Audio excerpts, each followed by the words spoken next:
গরুর গোশত গরুর গোশত রে, গরুর গোশত গরুর গোশত গরুর গোশত রে, গোশত রে যত রকম গোশত খাই। এই শুভেন্দু আমার সামনে কুরবানির দিনে এক বাটি না, দু বাটি না, 3 বাটি গরুর গোশত খেয়েছে। 3 বাটি। পশ্চিম মেদিনীপুরে শাহাবুদ্দিনের বাড়িতে, নাম বলে দিচ্ছি। বিজেপির অন্যতম নেতা শুভেন্দু অধিকারী এবার নিজেই খেলেন 3 বাটি গরুর মাংস। ইতোমধ্যে সামাজিক যোগাযোগ মাধ্যমে তার সেই গরুর মাংস খাওয়ার ভিডিও ভাইরাল হয়েছে। মুসলমানদের নিয়ে নানা সময় বাজে মন্তব্য করতে দেখা যায় শুভেন্দুকে। তার উপর সে কঠোর হিন্দু। মুসলমান বিদ্বেষী শুভেন্দুর এভাবে গরুর মাংস খাওয়ার ভাইরাল ভিডিও নিয়ে এখন তোলপাড় পুরো পশ্চিমবঙ্গে।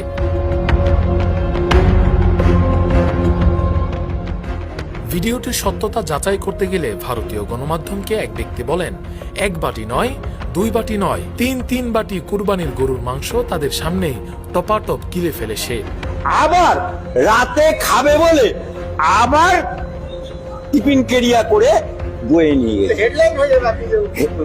আমি নাম বলে দিচ্ছি, শুভেন্দু হিম্মত থেকে আমার সামনে বাজাবে শাহাবুদ্দিনের বাড়িতে। নেটিজেনরা বলছেন, এপ্রিলে ঘটে যাওয়া কাশ্মীর হামলার ঘটনায় শুভেন্দু সরাসরি মুসলমানদের উপর দায় চাপিয়ে মুসলিমদের 260টি লাশ ফেলার হুমকি দিয়েছিল। আর মাঝে মধ্যেই সে ইসলাম বিদ্বেষী কথাবার্তা বলে মুসলমানদের ছোট করে দেখে। এবার সেই কিনা নিজের স্বার্থে একে একে 3 বাটি গরুর মাংস সাবার করল। রাকিবুল ইসলাম রইস, ফেস দ্য পিপল।